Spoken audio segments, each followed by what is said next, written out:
अभी पहला अध्याय 10 अध्याय की शुरुआत करते हैं। यस, दिस अध्याय, हर अध्याय का एक नाम होता है। इसका नाम है Ambarish Vrat Nirupanam. In story of completion of vrat. आप जानती हैं कि व्रत वैकल्य जो होता है, तो राजा अम्बरीश ने जो व्रत किया था उसकी पूर्ति कैसी होगी, है ना, ये इसके स्टोरी में, इस अध्याय में है। And after telling the Namdharka, आप जानते हैं Namdharka was the one who is the author, और उन्हें नाम धारण किया था। और उनको रास्ते में हमने देखा था दूसरे अध्याय में कि उनको रास्ते में सिद्ध मुनि मिले, और सिद्ध मुनि ने अपने गुरु की ग्लोरी उनको बताई थी। एंड देन नामधारक को बहुत इच्छा हो गई कि ये जानने के लिए कि ये सारी स्टोरी मुझे बताना है, सारा गुरुचरित्र मुझे बताना है। तुम्हारे गुरु ने जो जो कुछ किया है वो मुझे बिल्कुल साफ साफ बताओ, क्योंकि उनको भीतर से प्यास लगी थी ये सब सुनने की। और सिद्ध मुनि इसमें तीसरे अध्याय में शुरुआत करते हैं, उनके गुरु कैसे है, क्या है, and explain the author what happens when one reads Gurucharitra. So Gurucharitra क्यों पढ़ना चाहिए, इसके बारे में उन्होंने कहा कि ये ग्रंथ पढ़ के क्या होता है, how divine it is and what one can get as benefits. तो हम देखते हैं कि गुरुचरित्र पढ़ने के बेनिफिट जैसे सिद्ध मुनि ने जो बताया वो क्या थे। So we will start with that. Next, benefits bestowed on devotee on reading Gurucharitra, है ना। एक तो fulfilment of desires for liberation, मुक्ति के लिए जो कुछ आकांक्षा है, एक आस है, एक इच्छा है, उसकी पूर्णत्व, फुलफिलमेंट ऑल विशेस, जो कि इंटेंशंस हैं, जो कि इच्छाएं हैं, उसकी पूर्ति, इच्छा पूर्ति, ये गुरुचरित्र का दूसरा बेनिफिट है। तीसरा, fulfilment of thirst for powers, सिद्धि प्राप्तियों का एक बहुत सुंदर मार्ग गुरुचरित्र है। अगर जिनको अच्छी चीज़ों के लिए सिद्धियां प्राप्त करनी है, उसके लिए गुरुचरित्र एक बहुत सुंदर है। Restoration of health, this is also very interesting. अब ये रिस्टोरेशन ऑफ हेल्थ की जब बात करते हैं तो हमें याद आता है कि हमारे आश्रम में पिछले कुछ 8-8.5 वर्षों से हम गुरुचरित्र पढ़ रहे हैं, और एक प्रयोग हमने किया था कई वर्षों पहले से। गुरुचरित्र इज अल्टीमेटली व्हाट, जैसे भगवान दत्त के जो अवतार है, दत्त को पकड़ के, यानी भगवान दत्त को लेकर नृसिंह सरस्वती और श्रीपाद श्रीवल्लभ, इनके जो चरित्र कथाएं हैं वो गुरुचरित्र में आए। और जब आप देखते हैं कि भगवान दत्तात्रेय का, हम डिटेल में जाके देखेंगे जब दत्त जन्म की बात आती है अगले अध्याय में, तब हम देखेंगे कि दत्त का मूल स्वरूप क्या है। तो ये जो स्वरूप है यहाँ पे बताएं कि दत्त के 3, आप सब जानते हैं, ब्रह्मा विष्णु महेश। सवाल है कि ब्रह्मा कौन है, विष्णु कौन है, महेशा कौन है ना? अगर आप देखते हो तो ब्रह्मा एक उत्पत्ति का कारण है, ब्रह्म उत्पत्ति का स्वरूप है। He is the manifestation of creation, एक क्रिएटिव एनर्जी, साथ सतत निर्मिति करना। आप देखते हैं कि अगर इंसान जो बनता है, यानी आप देखते हैं कि नासा हो या कोई भी स्पेस एजेंसी है, हम आजकल देख रहे हैं कि ये ग्रह पे देखो, उस ग्रह पे देखो, उस तारे पे देखो, इंसान ढूंढ रहा है कि इंसान जैसे कोई प्राणी सारे विश्व में कहीं तो है।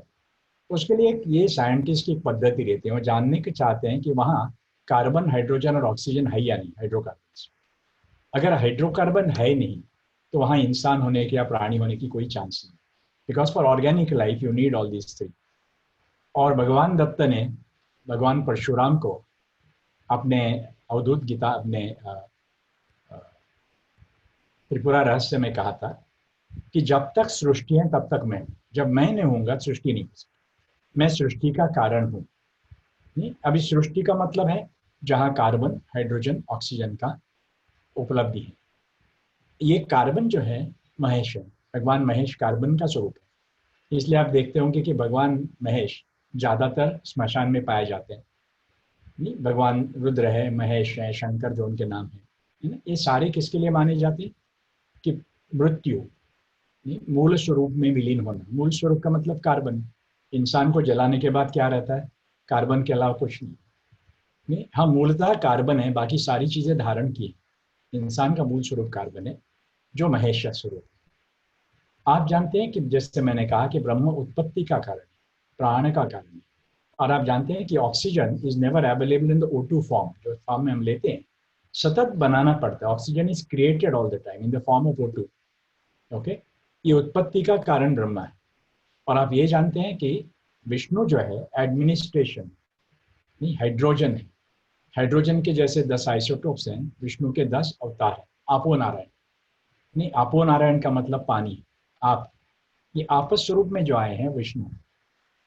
तो ये तीनों मिलके अगर आप देखोगे, एक कार्बन है, एक हाइड्रोजन है और एक ऑक्सीजन, ये तीनों मिलके भगवान दत्तात्रेय की निर्मिति है। और जहां जहां ये तीनों है वहां वहां सृष्टि है। इसलिए शायद भगवान दत्तात्रेय परशुराम को बताते हैं कि जब जहां जहां मैं हूं, जब तक मैं हूं, सृष्टि का ये रहेगा, प्रेजेंस रहेगा। जब मैं नहीं हूं, मेरा अवतार समाप्त हो दत्तात्रेय के रूप में, तब कुछ नहीं बचेगा, प्रलय का समय।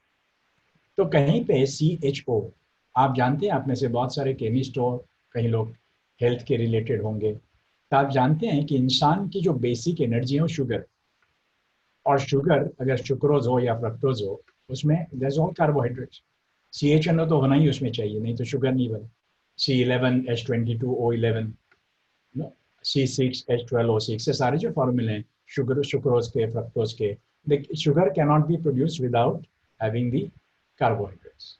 तो कहीं पे ध्यान में रखना है, तीनों का होना मतलब शुगर का होना। And the sugar is the only thing which actually converts energy to chemical. जैसे हमने देखा था कि अमीनो एसिड्स, शायद हम लोगों ने कहीं पहले इसमें देखा होगा, last time when we discussed about somewhere that amino acids शरीर में जो है 27 अमीनो एसिड्स के ग्रंथियां हैं जो 27 नक्षत्रों के प्रति कनेक्शन रखते हैं।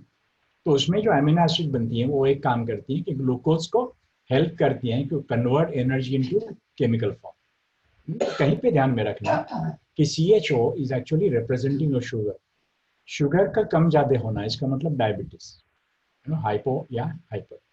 कहीं पे आपने देखा तो हम लोगों ने प्रयोग किया कि गुरुचरित्र पठन के बाद शुगर लेवल पे क्या परिणाम, एंड देन वी रियलाइज रोज गुरुचरित्र पढ़े, इत्माम से पढ़े, नियत विधियों के साथ पढ़े, यम नियमों के साथ पढ़े, तो whatever we found from our own research, Gurucharitra पढ़ने के लिए पहले जाति के पहले अगर उसकी शुगर चेक करो और बाद में आने के बाद शुगर चेक करो, बहुत फर्क महसूस होता है।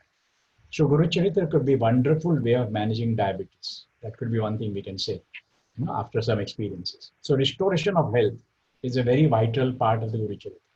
Long life, शतायुषी, इंसान को अगर लंबी उम्र जीना है, अच्छी उम्र जीना है, and I'm not talking long in terms of years alone, long and healthy life. Freedom from ब्रह्महत्या, यानी कितना भी पाप हो, गहन पाप हो, तो उससे पापनाशन जो एक विधि है वो गुरुचरित्र पढ़ने के साथ होता है। Wealth for those wishing for wealth, and of course a divine grace. ये जो सारे हैं लास्ट छोड़ के जो डिवाइन ग्रेस है, that is something very subtle.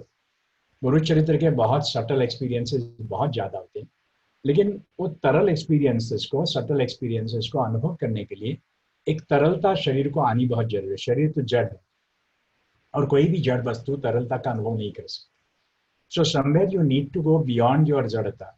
और ये सारे जो ना, एक बार खाना, एक भुक्त रहना, जमीन पे सोना, एक साइड पे सोना, बिल्कुल मौन रखना, एक्चुअली व्हाट इट डज, ये बॉडी की जो तरलता है उसको बढ़ाती है। हमारी जड़ता से हम सूक्ष्मता की तरफ ज्यादा बढ़ते हैं, and then we are qualified to take those experiences. और समझने के हम काबिल बनते हैं। ये अनुभव तो आते हैं, लेकिन अनुभव आते हैं, समझना भी चाहिए। अगर हम जड़ता में इतने व्यग्र हैं तो शायद ये जो एक तरलता है उससे हम दूर रहते हैं, we are away from our subtleties. So Guru Charitra actually gives a lot of experiences like Agnihotra, like Reiki. See, most of the experiences are beyond mind. That's why they are beyond measures. And that's why they cannot be proven in the language that we know today. नहीं, foot पट्टी है इसलिए हम foot major कर सकते हैं, inches major कर सकते हैं, लेकिन हर चीज मेजरेबल है ही नहीं ना। वहाँ कोई भी तुम्हारी रूलर काम नहीं करेगी। Somewhere you need to go beyond the measurement, and Guru Charitra takes you beyond it. Let us go to the next slide to see what can be learned. Called total surrender and cessation of ego in totality. Qualification of Guru's grace. अब ये उन्होंने कहा कि गुरु का grace तो तुम्हें मिलता है, कब मिलता है? उसके लिए उन्होंने एक मराठी ये उदाहरण दिया उसका मराठी में, तो दातार अखिल मही जैसा मेघाचा गुण पाई, पर्जन्य पड़तो सर्वापाई कृपामूर्ति ऐसा। यानी दातार यानी देने वाला, अखिल मही यानी सारे पृथ्वी पे, जैसे क्लाउड होता है, guru is like a cloud full of rains. He is so kind, he kindly showers his blessings on everything that comes into his path.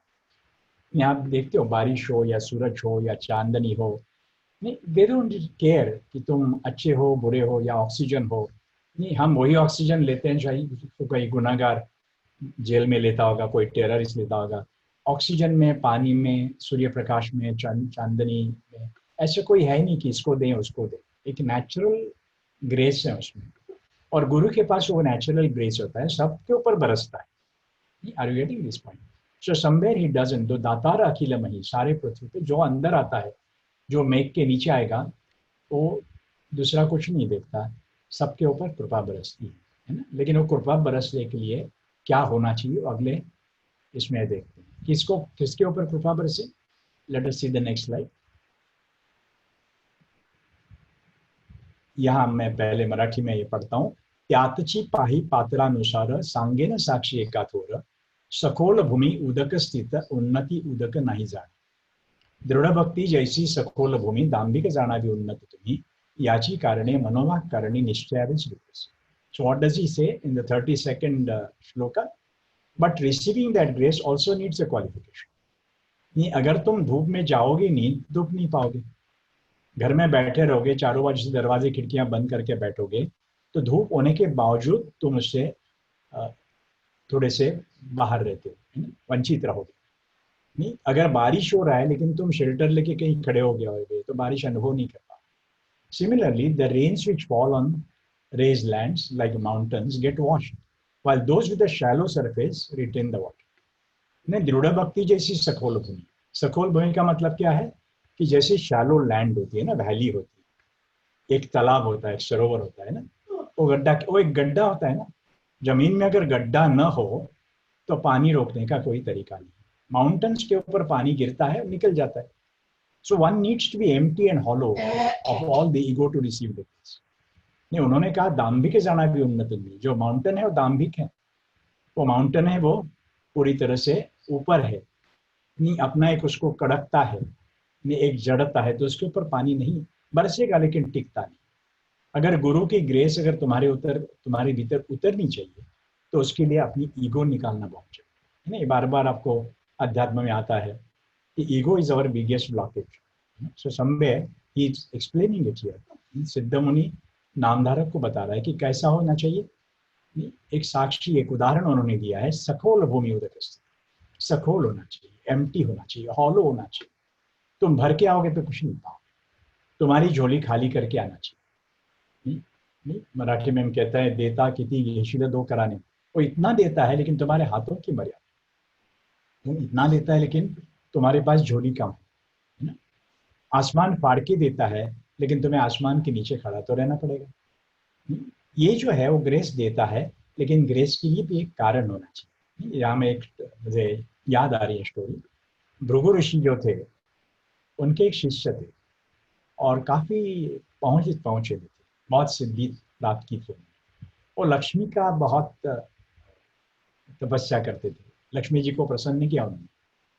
और व्यवहारिक दृष्टि थी, उनको सोना चांदी ये सब चाहिए था। नहीं, तो उनका उद्देश्य था कि ये सब सिद्धियां प्राप्त करने के लिए लक्ष्मी की भक्ति करें। और उन्होंने उस हिसाब से लक्ष्मी को प्रसन्न किया और लक्ष्मी जी प्रसन्न हो गई। लेकिन ये देवताएं भी प्रसन्न जो होती हैं और तुम्हें वरदान देती हैं, उसके पहले उनको भी एक प्रोटोकॉल होता है। तो उन्होंने इसको कहा कि भैया देख, I am very happy with you, I want to give you whatever you ask for, लेकिन उसके लिए एक शर्त है कि मुझे आपके गुरु के पास पहले बात करनी पड़ेगी। Without guru's permission even the gods can not give you any. पहले दूसरे अध्याय में देखा था मैंने। तो गुरु जब परमिशन देगा तो ही भगवान बरस सकते। शिवो क्रुद्धे गुरु त्राता, गुरु क्रुद्धे शिवो नहीं, ये जो हम देखा था ना, दूसरे अध्याय में आया था। तो ये जो है, उन्होंने कहा कि मैं भृगु ऋषि से बात करूं। और जैसे भृगु ऋषि सामने आ गए तो उन्होंने पूछा कि भाई ये तुम्हारे शिष्य को मैं ये देना चाहती हूँ, तो क्या करूं। तो भृगु ऋषि ने हाथ जोड़ के लक्ष्मी जी को विनंती किया कि इसको जरूर देना, लेकिन अब मत दे। उसकी तपस्या ने प्राप्त की है, उसको जो मिलना चाहिए मिलना चाहिए, लेकिन टाइमिंग मैं बताऊंगा आपको, अभी मत देना। उसको जब भी, मैं ऐसे नहीं कहता हूं कि देना नहीं, उसको जब भी मैं कहूं कि देना तो दे देना। तो लक्ष्मी जी कहती है ठीक है, वरदान तो हो गया है, इन्हें जैसे कोई हम लोग दूसरे घर में जाते हैं ना, पोजेशन तो ले लिया लेकिन चाबी नहीं मिली, legally you are the owner but you can not move in. तो ऐसी अवस्था उसकी हो गई। बहुत बरस हो गए, बेचारा कंटाल गया, जिसके लिए तपस्या, चांदी, सोना, नाणे सब चाहिए थे, कुछ मिला तो नहीं। वरदान तो है नहीं, लेकिन लिक्विड एसेट्स नहीं है अभी, ये तो फिक्स्ड एसेट्स हैं, स्थावर जंगम हो गई। ऐसे करते उसको वैराग्य आ गया, वैराग्य आ गया, उन्होंने सब संसार छोड़ दिया, त्याग किया, व्यापार का त्याग किया और जाके एक गुफा में बैठे। और जैसे वो बैठे, उसके गुरु ने अभी लक्ष्मी जी को प्रार्थना की कि अभी उसके ऊपर वरदान दे। और लक्ष्मी जी ने सोने चांदी की जो बरसात की उसके ऊपर, वो हंस के बोला कि अभी कुछ काम का नहीं है, जिसके लिए मांगा था ये नहीं मिला। दिया तो जरूर, वरदान तो मिलता है ना। तो कहीं पे ध्यान में रखना कि जब उसकी जो वांछा थी, उसकी जो एक वासना थी, वो जब मर गई, तब गुरु ने कहा कि इसके ऊपर वरदान का ये करना। तो ये दैट इज अ बेसिक। उसको ईगो था, उसको वेल्थ चाहिए थी, नहीं, उसको वरदान नहीं चाहिए था। सो समवेयर ये ध्यान में रखना कि जब ऐसी तरल अवस्था आती है, जब हमारे पास कोई ईगो नहीं रहे, अहंकार नहीं रहे, हम अहंकार विहित जब हो, विहीन विहीन हो जाते हैं, है ना, तो ध्यान में रखना कि गुरु चरित्र और उनके गुरु श्री जगत गुरु दत्तात्रेय पूरी तरह से अपनी कृपा उनके ऊपर बरसाते हैं, है ना। अगले उसमें हम देखते हैं, next one will see. That grace was bestowed by Lord Narayana on King Ambarisha, who was cursed by Rishi Durvasa. इसलिए इसका नाम ही अम्बरीशी व्रत निरूपणम है। Ambarish was caused by Rishi Durvasa. Lord Narayana came to save the king and took this curse on him and asked Durvasa to curse him. Durvasa has designed curses to take avatars on this earth to save humanity. अब ये कैसे अवतार प्रकट हो गए, इसकी शुरुआत यहाँ से, क्योंकि अगले अध्याय में भगवान दत्तात्रेय की जन्म है, दत्तात्रेय का अवतार है, नहीं। तो ये सारी जो चीज आप देखोगे कि कैसा हो गया, how how did the Lord came into the picture. तो उसके पीछे की ये जो कथा है, अम्बरीश निरूपण, व्रत निरूपण। अम्बरीश राजा था, बहुत सात्विक था, बहुत धार्मिक था।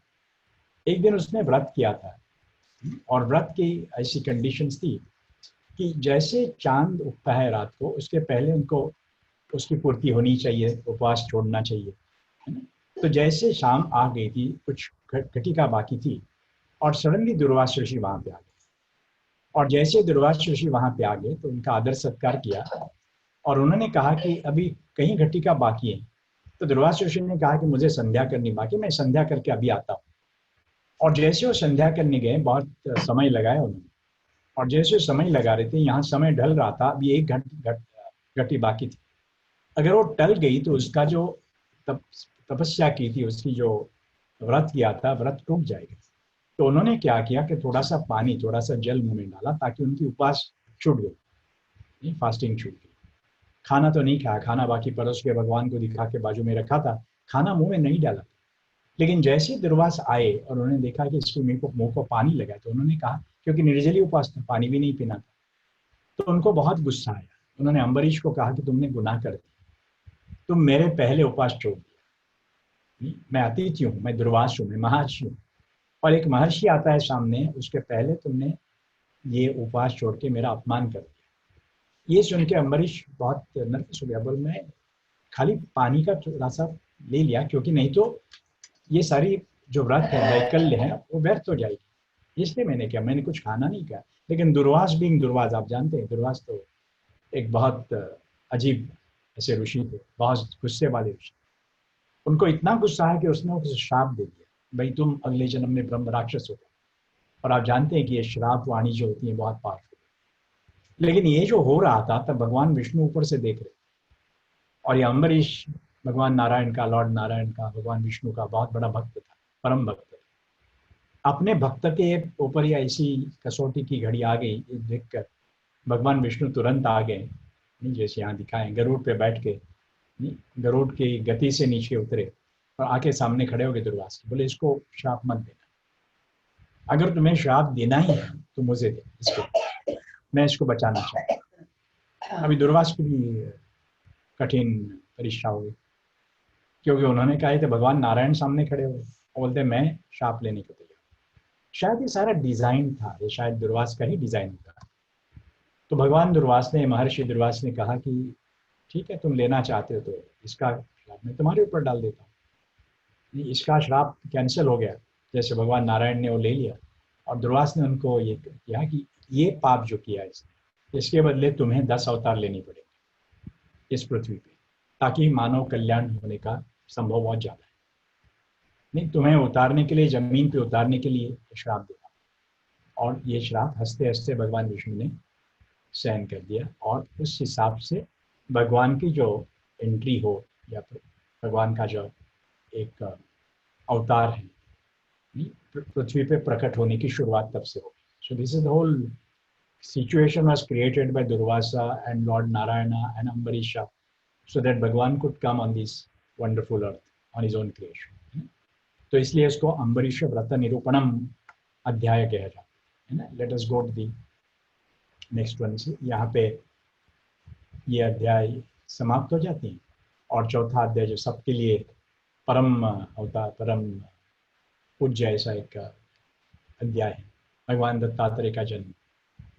This अध्याय is of the avatar of the Lord Dattatreya. It is about त्रैमूर्ति अवतार कथन, है ना।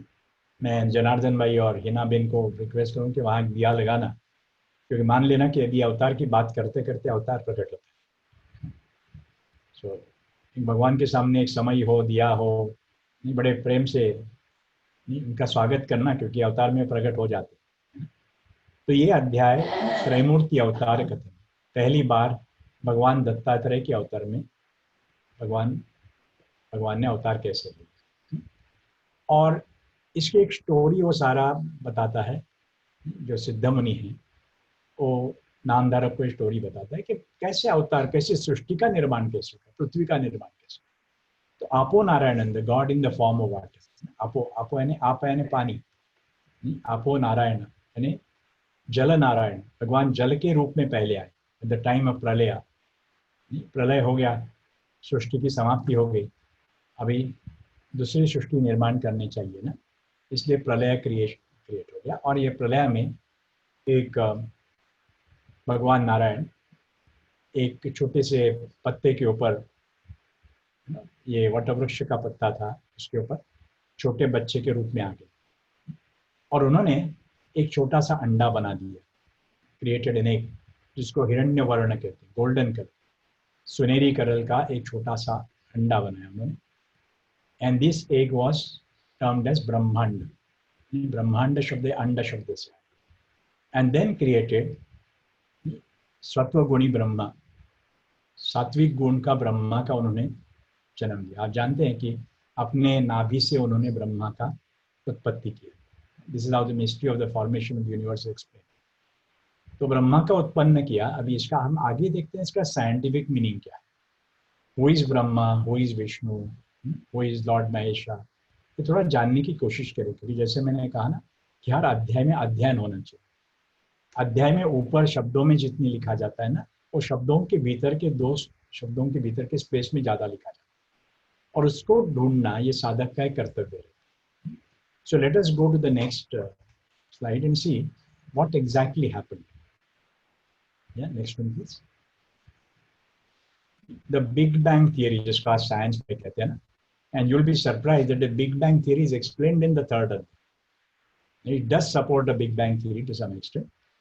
Vishnu is a sattvic proton, Mahesha is a tamasic neutron, and Brahma is an electron of rajasic nature. These three gunas are the first expression of Prakriti.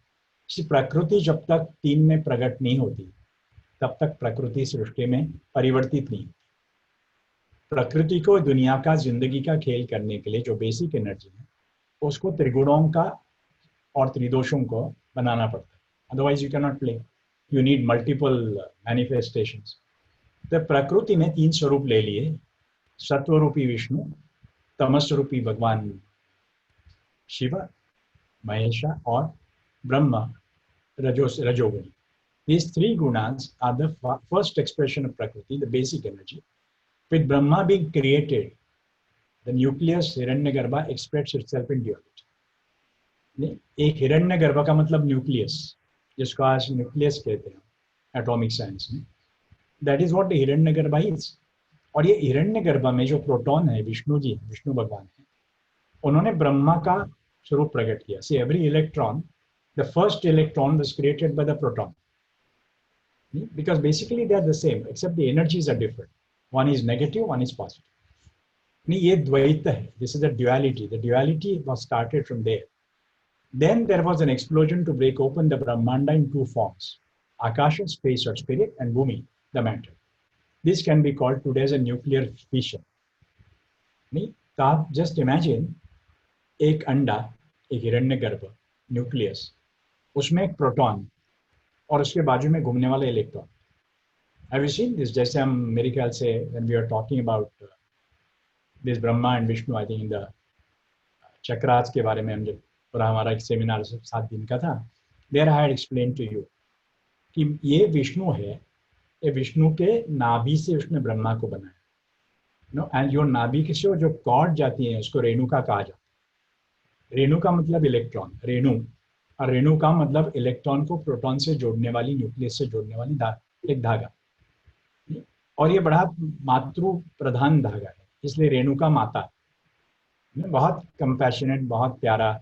And in today's science, nuclear science और दी शायद what you can say any science to that extent, quantum science to be precise, it is called a weak nuclear force. The force between the nucleus and the electron is called a weak nuclear force. So this is a weak nuclear force because it is not strong. It is like a mother, not like a father, not strong. It's very mild. तो इससे ब्रह्मा का निर्माण एक proton, एक electron. और ये जब टुकड़े हो गए, जब एटम टूट गया, that is where the explosion, और उसमें एक आकाश बन गया, एक स्पिरिट बन गया, एंड एक मैटर बन गया. एक चैतन्य का स्वरूप ले लिया, सटल फॉर्म, और एक ग्रॉस फॉर्म, भूमि. This is called as a nuclear fission. Let us see how what exactly happened there after. Siddhamuni क्या कहते हैं इसके बारे में. And Siddhamuni has talked about this is a nuclear fission कि एक छोटा सा न्यूक्लियस का, once there is something which happens by the neutron, then it splits into and creates a tremendous energy. And that is how the world, the universe was actually formed. These are the fission products and the incident neutrons, and then it sets a chain reaction, which is even today we are in the part of the chain reaction. That's why we have that dynamicity. So somewhere you have got to understand how the nuclear fission actually led to the beginning of the universe. We'll go ahead and see what are the other aspects of Brahma. The beginning of the universe. With one proton and one electron, we have the perfectly stable hydrogen. Hydrogen is the first atom in the periodic table. Hydrogen is the first atom known to the human. Hydrogen is the first atom which happened at the time of formation of universe. एक proton, Vishnu, और उसके बाजू में घूमने वाला एक Brahma. Can you see that there's Lord Shiva is missing, Mahesha is missing here? Because निर्मिति हुई नहीं तो विनाश किसका होगा. जन्मी है नहीं तो मृत्यु कहाँ से होगा. नहीं तो कहीं पे when Mahesha energy was not there, which got developed subsequently. No, though Shiva gave the birth to both Brahma, Vishnu, ये हिरण्यगर्भ, नहीं ये सारी चीजों के पीछे तो शिव एनर्जी है ना. But Shiva is not Mahesh, Shiva is not Shankar either. ये अलग अलग फ्रीक्वेंसीज हैं and we are talking of Mahesh. और जैसे आप जानते हैं कि न्यूक्लियस के बाजू में ऑर्बिट्स होते हैं. Normally they say the first orbit is having the 2 electrons. अभी यहाँ एक इलेक्ट्रॉन है और एक प्रोटॉन है. Then what happened, 7 atomic orbits were added. Periodic table में there are 7 rows, 7 atomic orbits. Maximum any atom which we know today has 7 orbits. Okay, and these 7 orbits are nothing but 7 rishis, saptarshi: Atri, Marichi, Angiras, Pulasya, Pulaha, Kratu, and Vasishta. These are exactly the 7 rows of periodic table of Mendeleev established in modern chemistry. ये सप्तऋषि ये अणु के 7 तरंग है, अणु के 7 स्तर है, 7 levels. Then comes the famous story of Dattavtara involving Atri, Anasuya and 3 primal energies. अभी हम देखते हैं कि दत्तात्रेय का जन्म जो हुआ वो exactly what happened in terms of our chemistry understanding. Okay, let's go to the next one. What is Anusuya? What is Datta? What is Atri? Atri being the electron in the first orbit, मैंने जैसे कहा ना कि first orbit का नाम ही Atri, the first rishi Atri Marichi, the first orbit is called Atri because Atri also being an electron into that zone. Besides Brahma, completed the saturation of first orbit. मैंने अभी अभी कहा था कि ये जो न्यूक्लियस होता है उसमें जितने प्रोटॉन होंगे उतने ही इलेक्ट्रॉन आजू बाजू में होंगे, पहले ऑर्बिट में होंगे। तो यहाँ दूसरा प्रोटॉन आ गया, दूसरा प्रोटॉन की जरूरत है, because unless you move from hydrogen, see hydrogen can not do anything on its own, no single proton and single electron can not play the game, you need to multiply electron, you need to multiply the atoms. That multiplicity of the atom is very essential for the formation of the universe. Atri being the electron in the first orbit beside Brahma completed the saturation of first orbit as atom moved into second phase called helium with 2 electrons. A proton and 2 neutrons had to move in the nucleus to balance that.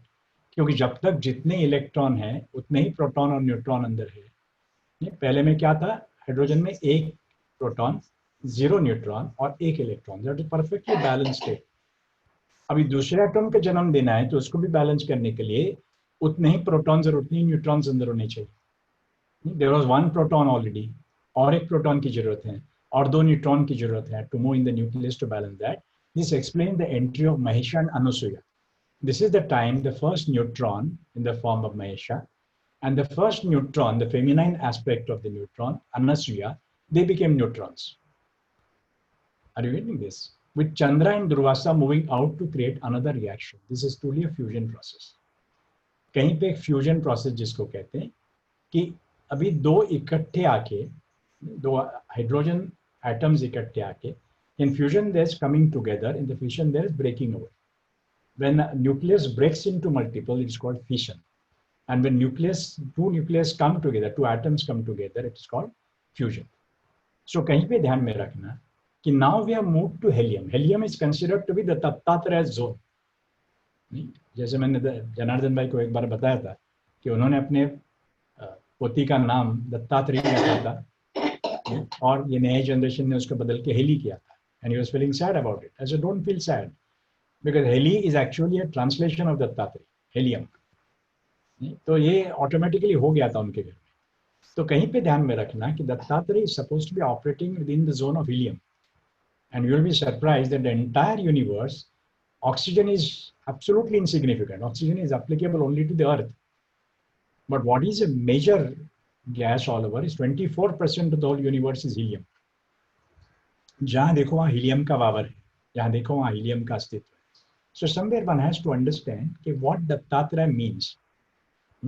ये जो story है ना कि ब्रह्मा विष्णु महेश आ गए, और ब्रह्मा विष्णु महेश आने के बाद जब Atri rishi was not there, he came, he was not there because when the outer electron is not there you can actually enter into the neutron. और ये जो न्यूट्रॉन है, that is Anusuya is another atom, Anusuya is another atom with Atri as an electron. So can you imagine the halogen, the hydrogen coming together, 1 proton 1 nucleon.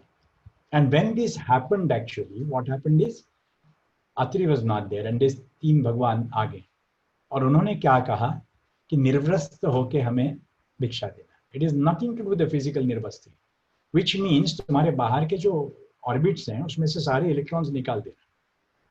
Just give us that nucleus aspect, because we are looking for proton and neutron to create this universe, and that is what they did. निर्वस्त्र का मतलब बाहरी सारी जो orbits हैं उसको निकाल देना। हम हमारी मूल स्वरूप जो न्यूक्लियस है, हमारी आत्मा स्वरूप जो न्यूक्लियस, हमारा गर्भ जो है, खाली गर्भ का होना, इसलिए बाहरी वस्त्र नहीं, ये वस्त्र शारीरिक वस्त्र नहीं है, मटेरियल वस्त्र नहीं। ये जो वस्त्र है ये बाहर के 7 जो ऑर्बिट्स हैं, लेयर्स हैं, जोन्स, उनको निकाल देना। निर्गुण होगा तो ही न्यूट्रॉन बनोगे। The moment you have a gun, you are neither a neutron. You can either be a proton or the electron. बिल्कुल निर्गुण है, बिल्कुल समाधि है, समाधिस्थ। So neutron is samadhi. Neutron is neutral. Neutral is nothing but equilibrium. Equilibrium is nothing but equil plus briam. Equil means sama. Briam means आदि बुद्धि। जब बुद्धि सम हो जाती है, जब कुछ रहता नहीं, अद्वैत हो जाता है, कुछ अच्छा बुरा नहीं होता, ड्युअलिटी की समाप्ति होती है, तो न्यूट्रॉन कहते हैं उसको। So somewhere we need to understand the whole process of what Dattatreya means, what Atri means, what Anasuya means. Anasuya, तो उसको कोई दोष भी नहीं है, असूया नहीं है। इंसान को पहला दोष असूया का होता है कि असूया नहीं है जिसमें, बिकॉज त्रिदोष नहीं। तो ये ध्यान में रखना कि ये जो फॉर्मेशन है दत्त भगवान की, तो यहाँ हम इस हिसाब से उसको देखें तो पता चले कि दत्त एनर्जी क्या है। नहीं, so that is the end of the fourth adhyaya. Are you getting this point? We come to the fifth adhyaya. This adhyaya is about the birth of Shripad Shri Vallabha, the first avatar of Lord Dattatreya in Pithampur. अभी दत्तात्रेय जी ने अवतार ले लिया, भगवान दत्तात्रेय के अवतार में आ गए। अब ये Dattatreya is already there everywhere. He is still there. He will be there till the end of the universe. जैसे उन्होंने परशुराम को कहा, मैं अभी भी हूँ, मैं सभी जगह हूँ, मैं यहाँ भी हूँ, मैं वहाँ भी हूँ, जब तक सृष्टि रहेगी मैं हूँ, लेकिन मैं किसी न किसी रूप में मैं प्रकट होता हूँ।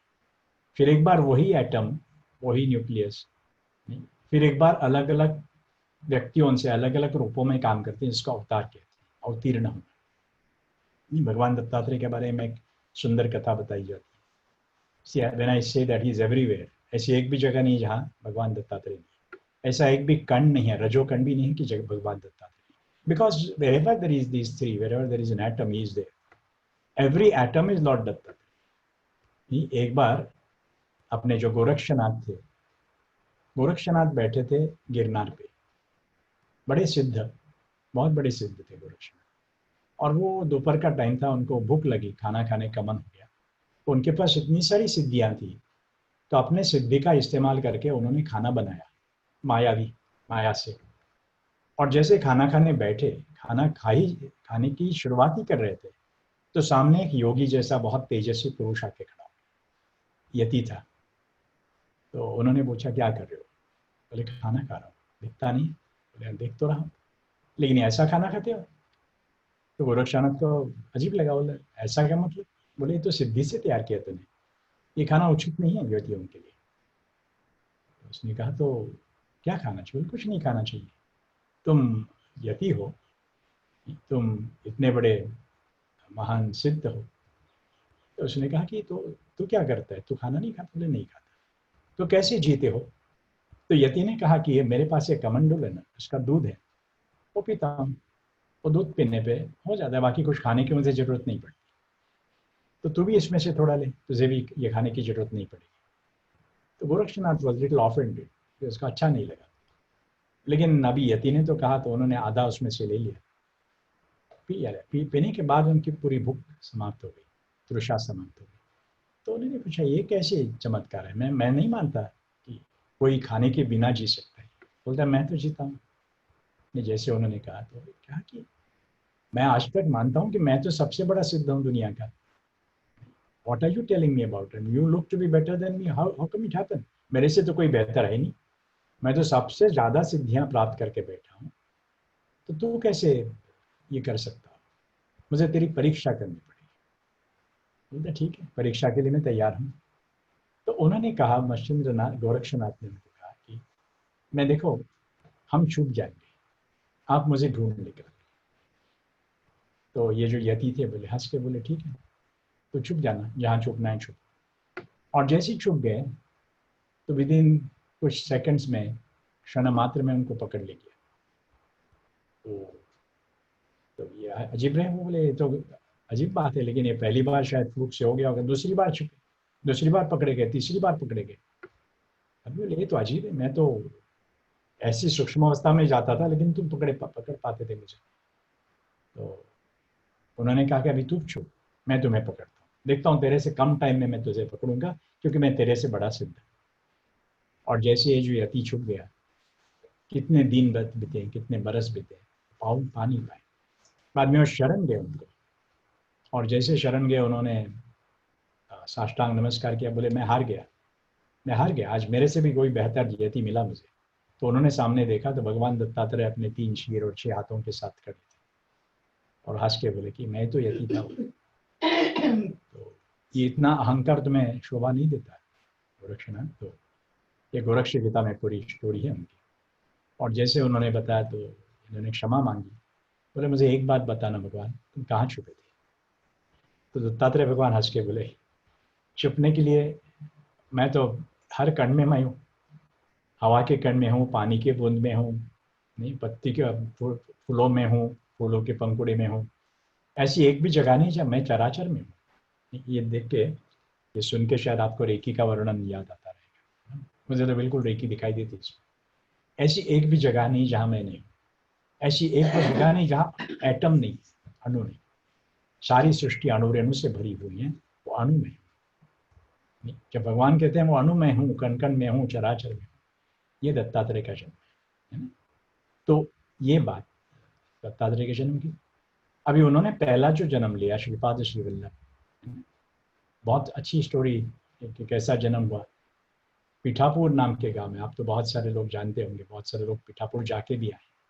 वहाँ आपल राज और सुमता नाम का एक कपल था, और उनको बच्चे होते थे, मर भी जाते थे। दो बच्चे तो जिंदा रहे, लेकिन वो पंगु थे, लेम थे, लूले लंगड़े थे। एक तो बिल्कुल देख नहीं सकता था, बोल नहीं सकता था। तो उनकी बड़ी निराशा हो गई कि ऐसे बच्चे लेके भी क्या करें, अदू जो है काम के नहीं है। बहुत दुख लग रहा था। एक दिन उनके घर में श्राद्ध था, पितृ श्राद्ध। दोपहर का समय था, 12 साढ़े 12 बजे थे, और अचानक वो जो अबल रास्ते बाहर गए थे कुछ लाने के लिए, श्राद्ध विधि अभी शुरुआत नहीं हुई थी, और सुमता घर में अकेली थी। तो बाहर से आवाज आई, भिक्षांदेहि, ओम भवती भिक्षांदेहि। बाहर आके देखे तो एक बहुत तेजस्वी पुरुष खड़ा। उसने कहा कि भिक्षा मांगने आया हूं। और उसने उसको माँ कहा। जैसे माँ का, और रोने लगी। बोले तूने मुझे माँ कहा? बोले हाँ। बोले क्या हो गया? बोले देखो, मैं माँ बनने के लिए तरस रही थी। बच्चे तो हुए, लेकिन बहुत सारे बच्चे गुजर गए जन्म जन्म में, और ये जो दो बच्चे हुए ऐसे, मुझे एक उम्मीद थी कि मैं अच्छे बच्चे की माँ बनूँ, हेल्दी बॉय। तो माँ तो तूने कहा तो तू मेरा बेटा हो गया। बोले हंस के बोले हाँ जरूर, भिक्षा तो देना। उसने उसको जो भिक्षा दे दी, श्राद्ध के लिए बनाया था। नॉर्मली ऐसा किया नहीं जाता है ना, श्राद्ध का खाना अतिथि को नहीं देना चाहिए जब तक श्राद्ध पूरी नहीं होता, पितरों का पहला अधिकार होता है। लेकिन आज वो भूल गई, उसने दे दिया, और दत्त भगवान के पास आशीर्वाद मांगा। तो दत्त भगवान ने कहा कि ये दत्त भगवान खुद आए थे। आप जानते हैं कि 12 साढ़े 12 1 बजे तक दत्त भगवान भिक्षा के लिए घूमते हैं। आज भिक्षा देने के लिए उसके दरवाजे पे खड़े थे।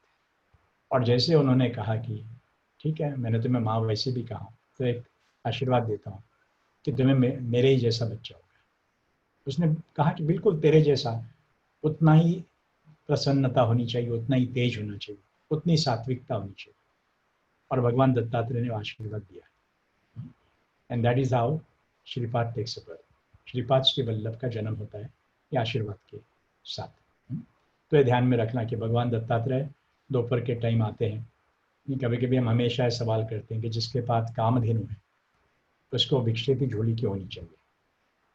भगवान के साथ कामधेनु है, सफेद गाय, जैसे आप यहाँ देख सकते हैं, और उसके पास झोली भी है।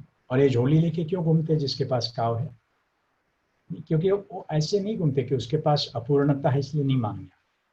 उसके पास इतना पूर्णत्व है कि वो देने आ रहे हैं, लेकिन देने के लिए देने का अधिकार भी प्राप्त होना चाहिए ना। लेने का अधिकार तुम्हें प्राप्त होना चाहिए। जैसे मैंने पहले कहा कि भगवान की या गुरु का कृपाशीर्वाद पाने के लिए कुछ क्वालिफिकेशन चाहिए, सखोलता चाहिए। उसके लिए कुछ रिश्ता बनना चाहिए ताकि वो रिश्ता भगवान जरूर कर सके। और रिश्ता बनाने के लिए तुमसे भिक्षा मांगे। जब तुम भिक्षा देते हो तो आशीर्वाद पाने के काबिल हो जाते, क्योंकि you have chosen the relation. भगवान does not force anything. He wants something from you so that you get connected, you get related to it, then he can. आपने एक दिया तो मैं 8 दूंगा, वो देने के लिए काबिल हो जाता। तो कहीं पे ध्यान में रखना कि भिक्षेकरी हमेशा जो आता है ना कुछ देने के हिसाब से आता है, वो भिखारी नहीं। तो भगवान जो दत्तात्रेय सामने आके उनको देना था, लेकिन देने के लिए एक बहाना बनाते हैं कुछ लेने का। जब तक भगवान भी लेते नहीं ना, एनर्जी एक्शन का पूरा नहीं। नेक्स्ट सो समझ में आ रहा है ये सारी स्टोरी जो है ना। तो हमने आज 3 4 और 5 अध्यायों की समाप्ति की। अभी किसी के सवाल हो, anybody has any questions about this, no, we'll be willing to take it. हम ऐसे 2-2, 3-3 अध्याय साथ करेंगे ताकि we can use this lockdown time nicely. ऐसा मान लेना कि अध्याय समाप्त होने तक लॉकडाउन चलता है. Yeah, I see one hand from Amara. Yes. Yeah, Amara ji. Ji Amara ji. Namaste, Guruji. Namaste ji, कैसी हो आप? Yeah, How are I'm you? fine. Yeah, tell. Yeah, this question is related to Dasavatar. I just wanted to know why this incarnation of Vishnu is limited only to Dasavatar, not more than 10 or not less than 10. Why only 10 Dasavatar? Is No, there any because scientific reason behind? there's a scientific reason is that in Dashavatara actually Vishnu के भी नहीं, हमारे भीतर के विष्णु नहीं. हम 10 अवस्थाओं से जन्म से लेकर मृत्यु तक पार हो जाते हैं. हमारी गर्भधारणा होती है, तब से लेकर हमारी मृत्यु होती है. Sir, can you tell it in English? Yeah, there are 10 different transitions. There are 10 different quantum changes in our life, right from the time of our birth, conception, till we die, till we take our last breath. Now, from the first breath within the womb of the mother, say lekar maha, till the end of your so-called death, there are 10 transitions, and every transition there's a quantum change. In every transition, everything changes. The physical body changes, the mind changes, the intellect changes. So they are total change. And whenever there's a total change, it is called a quantum change. It is called as an avatar. No? Because one avatar to other avatar, there's nothing common. No? So we actually die and take birth again 10 times. That's why we are called Vishnu's avatar. Vishnu is within us. No? It is not the outside avatars. Outside avatars just to reflect what our inner avatars. We move from one to the other in different stages. Now, if you look at the first avatara, when we are born, actually they say the first avatara is a Kurma avatara. And if you know Kurma is actually a tortoise, a turtle. And exactly resembles the turtle. When we are born, the sperm of the father enters into the ova of the mother. Now we look like a turtle, very, very solid, 95% of the shell, and only 5% of the sperm, which is very soft. And this is exactly what the tortoise looks like. No? So somewhere we are born in that. No? Somewhere we are born in that. And thereafter, after 4 weeks, we go into the second avatar. The first two avatars rather, do not last for long, but they are there. There's a what you can say, our existences. The second avatar is a Matsya Avatara. Matsya Avatara means fish, in the form of the fish. Now, God doesn't take a form of the fish because God is everywhere anyway. He doesn't have to choose a fish to teach humans. It doesn't work that way. But it is our own avatara. We move into the fish consciousness level, in which you are in the Garbha Jala, or the amniotic fluid of our mother within the womb. And it floats. It is in the water, it floats, and it's a very soft kind of, even not a tissue, we can call it. Kurcha jisko kehte hain. This is something like that. Cartilage. So this is something like that, and it does not have the gender till that time. For the first 8 weeks, one cannot find out the male or female kind of a child. So somewhere it is like that. It floats. It's very slippery like a fish. So it shows all the properties of the fish during that cycle. Thereafter, another 4 weeks, that is 8 weeks after the first conception, we go into the third zone called Varaha Avatar. Varaha means basically the piglet. And we are like a pig. We all look like a pig. Whether it is your Aishwarya Rai, or whether it is Salman Khan, or whatever, Tom Hawks, or whoever it is. We all look like a pig when we are in that area. And the bones and the muscles start getting formed in the body. Anything that has to do with the minerals. So this is every avatara has a chakra related to that. The first avatara, Kurma Avatara, has something like a Rasatal. Rasatal is the center of the earth. Everything is molten, everything is fluid, everything is hot, everything is fire. So we all believe in Hindu Sanskriti that we are born this way. Because Hindus take a cognizance of our life in the 9 months within the womb. Most of the other religions do not take. They consider the life begins when you are separated from the mother. They talk of existence physically. While I think Hindu culture or the Oriental philosophy basically think that the moment we are born means we are conceived. So that the first two avatars actually happened in the first 8 weeks. The third avatara, Varaha avatar, happens till from that time till we are actually coming out of the womb. The entire 9 month span is a Varaha avatar, where you form your ribs, where you form your bones, where you form your muscles, and they all have that minerals within that, metals and minerals, which also are available in the third layer, which is called what you call the Dharatal, not even Dharatal, what is called as a not Rasatal. It is something like what you say, minerals, Khanij jisko kehte hain. So that is the third layer in the earth from the inside out. And that is where we are all born. Then that is where we are all born as a Varaha avatar. So our bones and all the calcium and magnesium kind of thing, Patal. Not even Patal, Rasatal, Patal and Dharatal. Dharatal was the right one. And thereafter we go into the next zone. When we are born, we are in the Narasimha avatar, the fourth avatar. Now, where we actually appear from nowhere, from Adrushya to Drushya. The child was not seen. We all presumed the child is, like the way we presume that the God is there. Prahlada believed the God is there, but probably had never seen the God unless he appeared in the form of Narasimha. Break open karke. So similarly, every child is a Narasimha avatar. And yeah, we'll come to that, Sunitaji. And then when he comes out, he looks absolutely like a Narasimha. When the child is born, he is fully smeared with the blood. He has a lot of hair, a lot of thin hair on him, and it needs to be cleaned. And he shows almost the body is like a human's, but all his instincts are animal, survival. The child cries only when he comes into danger, when he comes into some kind of survival issues, when he's hungry, when he's thirsty, when he feels that he's dying. Death is actually a prominent this thing, for him. He's not much in this domain of life. He's much more in the domain of death. He's still continuing his death. So somewhere that fearfulness is there for the first about 1 year. And normally you say that he uses the 2 hands, all the 4 limbs to walk, to crawl rather. Exactly like an animal. He has an animal instinct. He does not have love. He does not have any kind of human emotions. He has all the animal instincts. After 1 year or 2 years and 2.5 years, he starts showing the human instinct. And that is where he becomes a Vamana, because till that time, he does not have a mind. And we always have been saying that the difference between the animals and humans is the mind, not the emotions, not the intellect. Because animals have the intellect, animals have the emotions. What they do not have is the mind. So the first time the mind starts getting formed at the age of 2, 2.5, then he becomes human for the first time.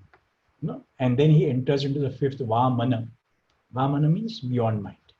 He's still not formed. The formation of the mind has begun, but still is not a man. Still he does not understand what is right, no discretion, no discrimination, no good and bad, no duality yet. So somewhere that's a water element. Basically he's water element. He flows. His energies are like flowing energy. His energies are like transparent energies. His energies are like, what you can say, soothing energies. When the small child of 2, 2.5, 3, 4, they look so innocent, masoom hai, nishpaat hai. And that's innocence is actually, that is what Vamana is. Very pavitra, shota, small, and tremendous power and soothing. And thereafter, when we enter into the 10th or 11th year, when our pineal glands get dampened and pituitary glands take over, we become rajasic, adrenaline oriented. And that is where the Parashurama comes, rajasic, kshatriyata, somewhere that activity orientation. So somewhere we go into that when the mind is now almost formed. Somewhere now the discrimination has come, Brahman, Kshatriya, this and that, good and bad. So the conflicts begin in life. So between 11 and 30, we have that youth period, which is called Parashurama. This is a 4th avatara of our own. And that's why we are very intense during that. Everybody is a terrorist in his own zone, in his own domain. Because then you feel you are terror yourself. You feel that anybody who doesn't believe in you and doesn't accept your opinions and do not have the right to live. That kind of authentic, that kind of intensity. And thereafter, when we reach 30, between 30 and 44, we become a Rama. We move into the Vayu zone. From the fire, we now go into Vayu zone. And when you go into Vayu zone, so Vayu, as I said earlier, it has a samabhav. It is equality for everybody. It is equanimous. So Rama was very equanimous. Rama was giving justice to everybody. He played his role by satisfying everybody, lived for the people more than for himself. And this is exactly what happens for the humans between 30 and 44. 14 baras, 14 years ka vanvasa. He has to balance himself, because he is in the Grihastha ashram. He has a lot of roles to play.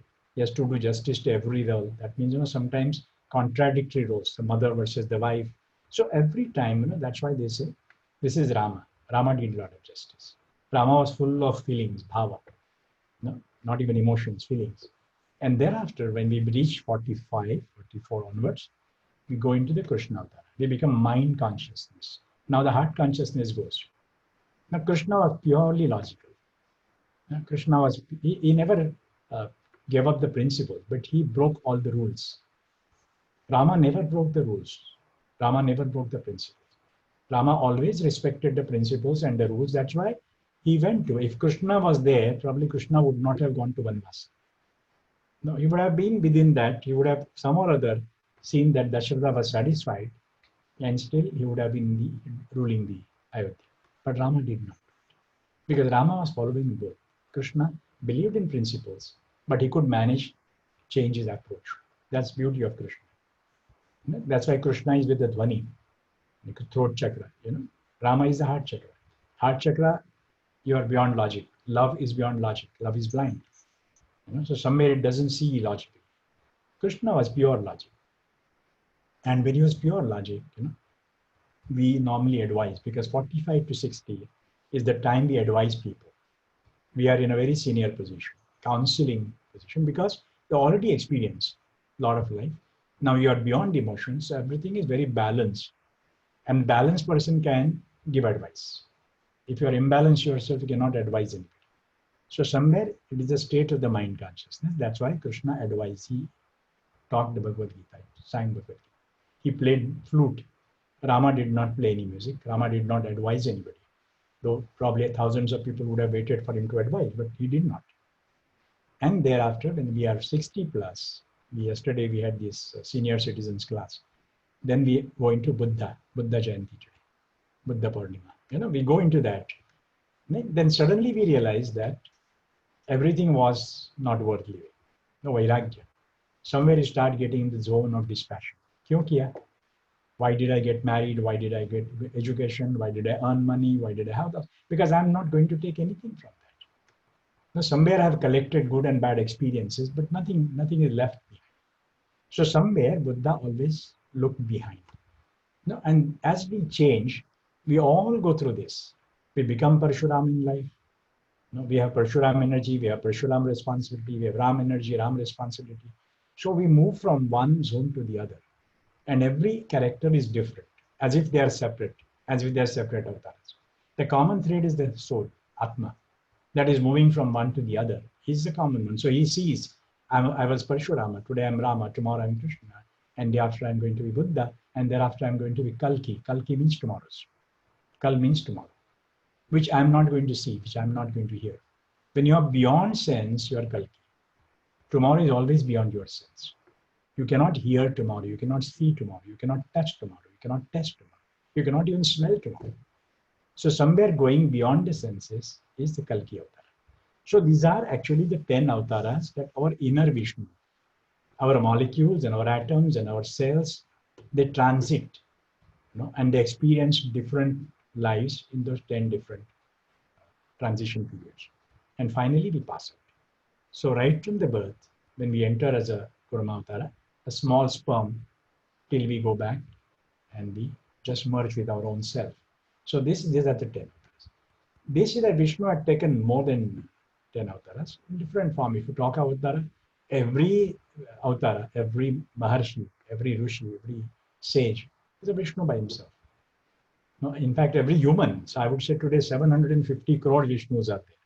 So I wouldn't say even 10 avatars, because everybody is a Vishnu avatar. but everybody is not understood. So somewhere let avatars be connected to your inner transitions, your inner changes, and your inner journey. And when you relate to that, yeah, I'm in this age of Krishna. I cannot work like Parashurama. You don't have physical energy. That's why they had different weapons. If you see, Amara, Krishna had a different weapon, Parashurama had different weapon, because weapon was selected based on their activity. Parashurama is full of physical energy. In the corporate language, we say Parashurama is you just joined, you are recruited into the corporate. You have to do a lot of legwork. You are at the lowest rung of the hierarchy. So you need to move physically a lot. Thereafter, you become Rama. First, you are operational. Parashurama was purely operation. He knew a lot of activities. He was busy in activity. And once he gets over that age, you become tactical. Rama was tactical. So Rama was a leader, but in between. Rama was to report to both, the upper ones as well as the lower ones. That's how it is. You respect everybody. You are a middle manager. You are a tactical manager. And Krishna is a strategic manager. That's why Rama ke samne, there are about 1,000 people, and Rama had a different weapon, bow and arrow. So bow and arrow, you can see, you don't have to go and touch the enemy.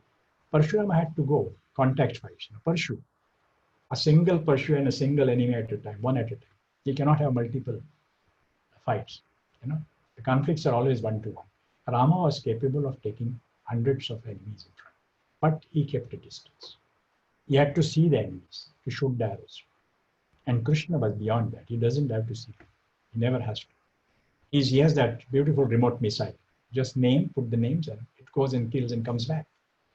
So it finds the enemies. You don't have to search. So that is a very high level of consciousness. And when you go to the Buddha stage, you have no weapons because you have no enemies. If you have no enemies, you have no wars. You realize you are your own enemy. Enemy is internal. That you all realize when we reach that stage. Nobody was against you.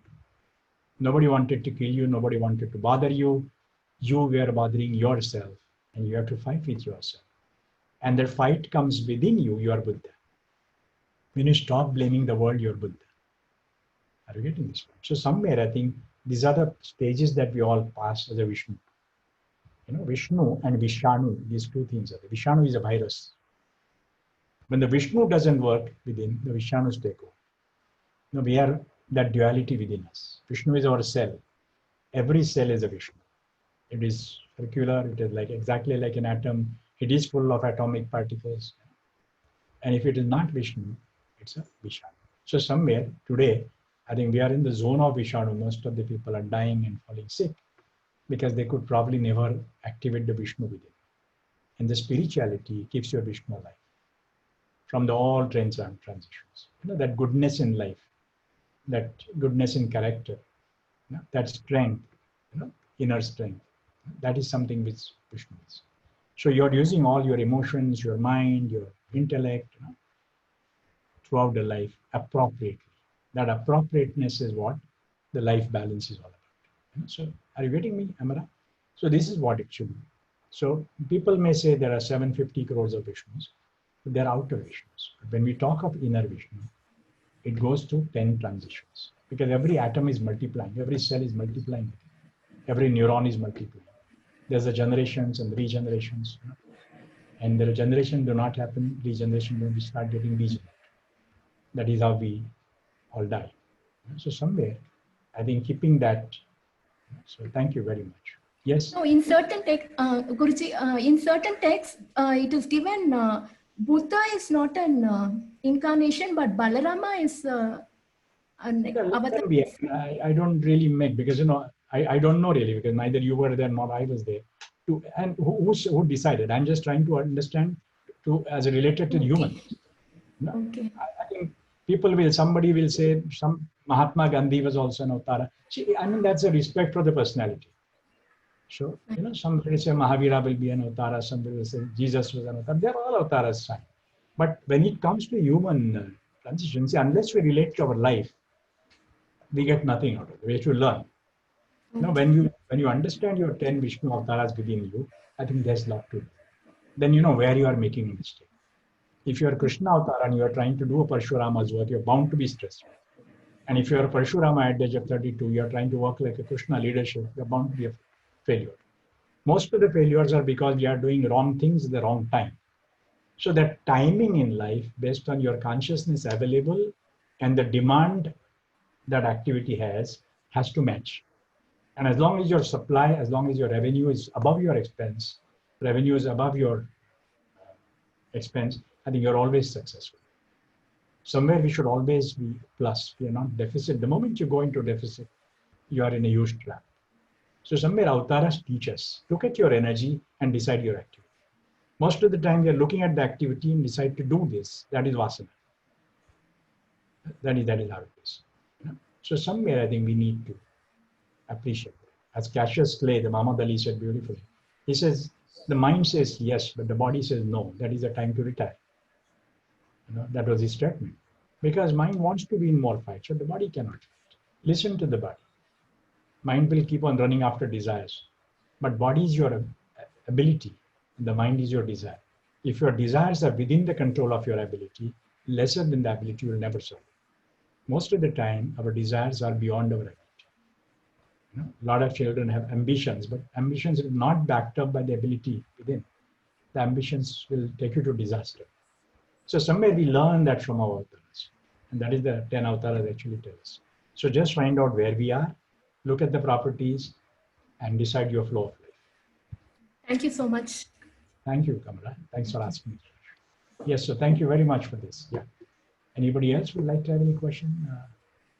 Vaishali? Yeah, some Tina Gupta, I think, appeared in the screen and went away. Urja can ask question. She's unmuted. Yes. Okay. गुरुजी प्रणव बोल रहा हूँ. हाँ जी. गुरुदेव.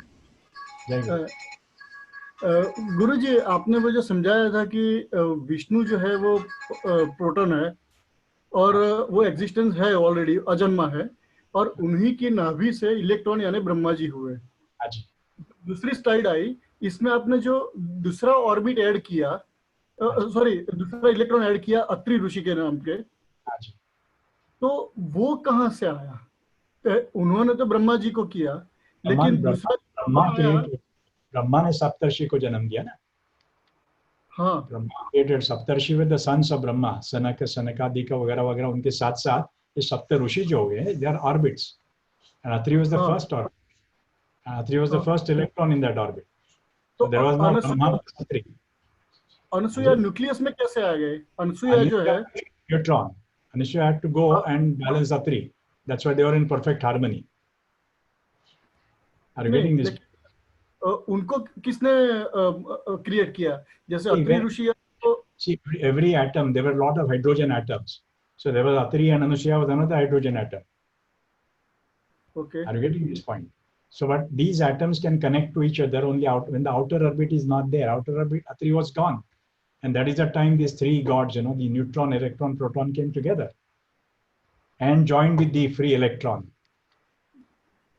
when Atri came back. And then they fused. When they fused, the helium was formed. That helium is nothing but the Lord Datta. Okay. Are you getting this point? When there are two protons, two neutrons, and two electrons, it's a perfectly stable helium atom.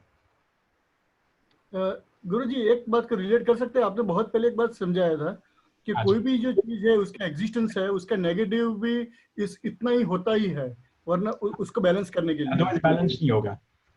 पर अगर balance होगा तो जिंदगी आगे नहीं बढ़ सकती. ये भी है सच्चाई.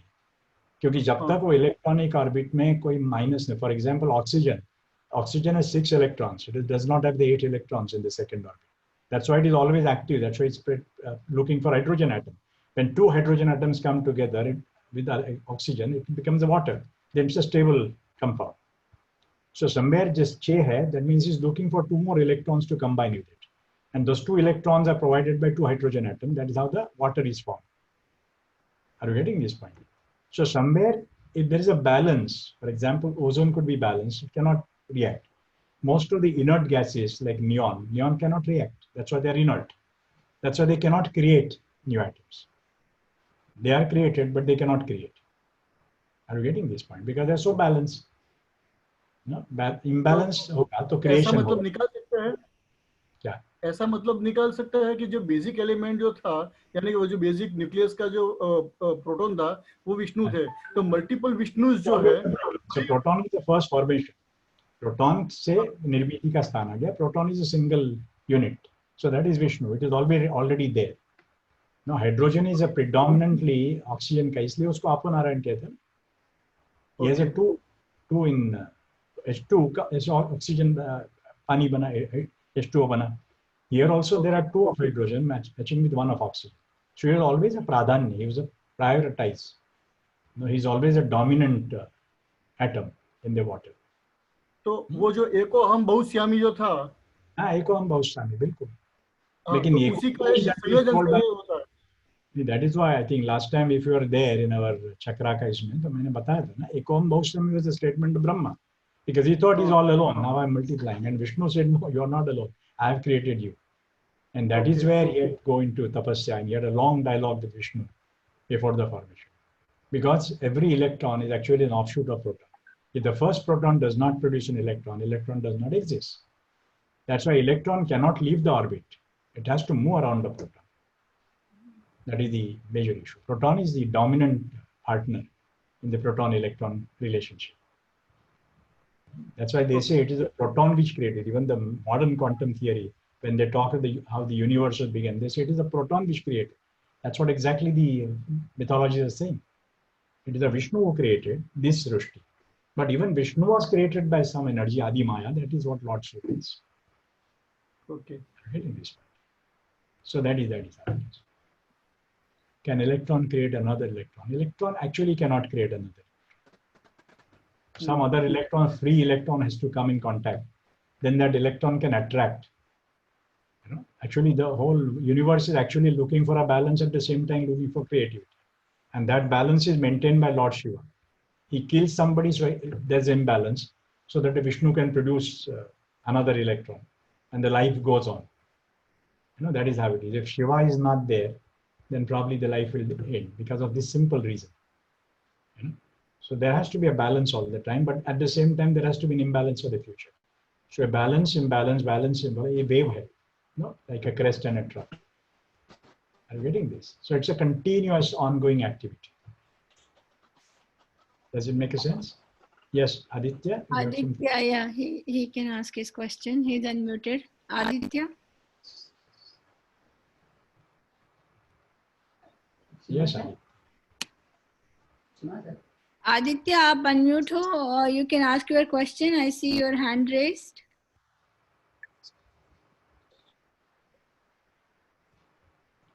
Okay, I think probably. Yeah, I will go to Prajakta and Sachin. जय गुरुदेव सर. जय गुरुदेव सर, मेरा सवाल यह है कि जनरली ये जो शिव विष्णु ये जो दो फ्रीक्वेंसी है, तो उसमें हमेशा जो सुनने आता है कि Shiva frequency is always higher, Vishnu frequency as middle level. So जब हम लोग साधना करते हैं या फिर इसके बारे में सोचते हैं, तो ये फ्रीक्वेंसी को पहले तो कैटेगराइज करना चाहिए या नहीं, या फिर उसका गुरु फ्रीक्वेंसी से कैसा ताल्लुकात है, तो ये थोड़ा सा समझना चाहिए. You cannot measure frequency, obviously, so you cannot decide hierarchy. If there are no values, there is no hierarchy. But basically, what they say, the Shiva energy is actually beyond Mahesha energy. Shiva and Mahesha are different. So a lot of people mix up Shiva and Mahesha. Mahesha is a part of this. Mahesha could be a part, as you said, the neutron. But Shiva is something which is creator of all and destroyer of all. The creator also is the destroyer. Even the Vishnu was formed someday. So Shiva cannot be equated with Vishnu for a simple reason. Vishnu also is a manifestation of something. That Akasha, from Akasha the Prithvi came. That Akasha is the Shiva. Shiva. Shiva Shabda has come from Shiva. Shiva means the absolute pure energy. There is no contamination. Absolute darkness, absolute dark, black. See, black, that is Shiva. So Shiva is considered black. In blackness, there's nothing exists. Only when the black is condensed, it creates a light. So the darkness is actually a mother of light. When it is condensed. When it's condensed as a Shakti, it produces the light, and then the game starts. So if there's no light, there's no space. If there's no light, there's no time. That's why he's beyond time and space. That's why he's Mahakala. Mahesha is not Mahakala. Shiva is Mahakala. So there's a very fine difference between Shiva. So when you equate Vishnu and Mahesh, that's fine. They have the frequencies. Now the question is whether neutron is better powerful than proton or proton is powerful than neutron. Nobody knows. No? If you look at the proton accelerator today, is as good as a nuclear reactor. So both have the energies. Without proton, neutron cannot function. Without neutron, proton cannot function. So there's no hierarchy as far as neutron, proton, electron are concerned. Are you getting this? But one is passive. Shiva is passive. It doesn't play much role in the life. Till when the question comes of balancing and balancing, he plays his role and goes again into samadhi. Proton is active all the time because of his positive charge. And so is electron because of negative charge. They attract, they mix, they combine, they form compounds. Neutron is not involved in any chemical process. Okay. It's a latent energy. It's a potential. It's not kinetic. Okay. As far as Mahesh is. Yes. Thank you. Thank you, sir. Jai Guru. Yes, anybody else or you wind up? Next Thursday we'll go to 6, 7, 8. Rupali want to ask some question. Who wants to ask? Rupali. Yes, Rupali. 1 second. Yeah, Rupali, you can ask your question. जय गुरुदेव sir. जय गुरुदेव रुपाली. हा sir, तुम्ही मगाशी रामाचं उदाहरण दिलं की रामाने म्हणजे राम ही अशी कंडिशन आहे जिथे दोन्ही साईडने विचार करायचा, असं मोठ्यांचा पण लहानांचा. जसं आता रामायण टीव्हीवरती चालवत होतं तेव्हा त्यांनी जेव्हा सीतेबद्दल जो डिसिजन घेतला की जशी ती लंकेतनं जाऊन आलेली त्याच्यानंतर तिने अग्निपरीक्षा सुद्धा दिली पण तरीही लोकांनी सांगितलं म्हणून त्याने परत तिला वनवासात सोडलं. तर म्हणजे ही सिच्युएशन काहीतरी आपल्यावरती पण येते किंवा आपल्याला माहिती असतं की आपण म्हणजे चुकीचं किंवा बरोबर ह्याच्यातलं काय निवडायचं. आता असं बघितलं तर रामाने जे निवडलं ते चुकीचं होतं कारण की लोकांनी सांगितलं म्हणून त्याने ते निवडलं पण त्याला स्वतःला माहिती होतं की सीता इज प्युअर सोल. मग असं का? बेसिकली आपको ये देखना पड़ेगा कि राम वाज अ राजा एंड राजा is supposed to be beyond any personal relationships. राजा कैन नॉट डिसाइड. राजा इज नॉट न्यायाधीश. अगर जनता का राज्य है तो जनता न्यायाधीश होती है. So anybody who is there actually wanted to set up one beautiful principle of kingdom. आज हमारे राज्यकर्ता अगर ऐसे होते पिछले 70 वर्षों से तो शायद राम राज्य आ जाता. तो he was playing his role to particularly that particular relationship. He had a relationship with the janta also, at the same time his relationship with his family also. So he had to decide na kya karna hai. And he chose to be a raja. As a raja, he has to be a raja. Even a single complaint, even a single doubt has to be verified. He cannot say she is my wife, so I believe in her. His belief does not help. They say, na, Caesar's wife should be above suspicion. तो एक उसकी भूमिका एक राजा के हिसाब से, अगर वो राजा नहीं होता तो शायद ये नहीं करता. उसको राजपद को भी न्याय देना था, जनता को भी न्याय देना था. So somewhere must have done that. I don't look to Ramayana as a Ram and Sita as a humans. मैं ये देखता हूँ कि बुद्धि जो होती है, सीता इज बुद्धि, राम इज अंतःकरण, भावना. नहीं, सो राम अगर आप देखोगे अंतःकरण के हिसाब से तो उसको बुद्धि always has to be tested. बुद्धि always needs a proof. No, so he had to prove. बुद्धि needs to be proven, and बुद्धि keeps on changing with the time. Science बदलता रहता है ना, but mythology नहीं बदली, नहीं भावना नहीं बदली. इंसान का भाव वही है. शास्त्र बदलता रहता है because शास्त्र is created by human. The बुद्धि is created with the references of the past. भाव को कोई पास का संबंध नहीं. So if you look from that point of view, बुद्धि चंचल हो गई, बुद्धि को वासना हो गई कांचन रूप की, है ना, और उसने भटकाया पूरा चित्त को. She crossed the Lakshman Resha. She came into the zone of emotions. She should not have.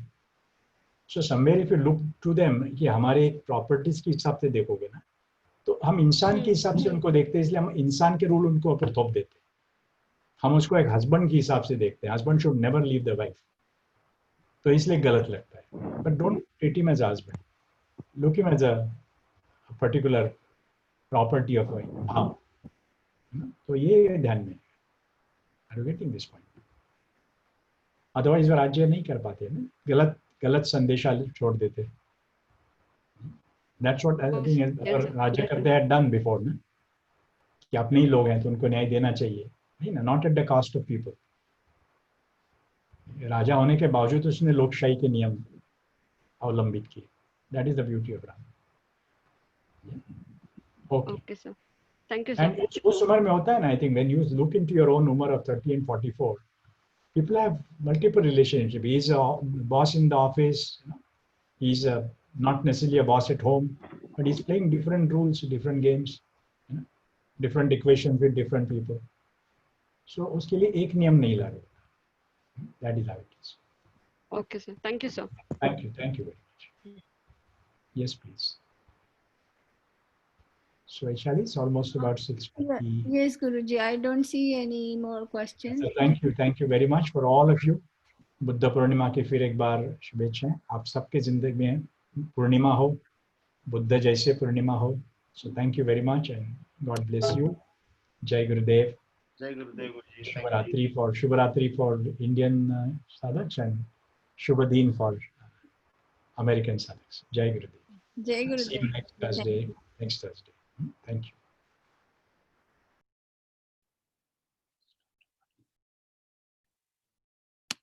With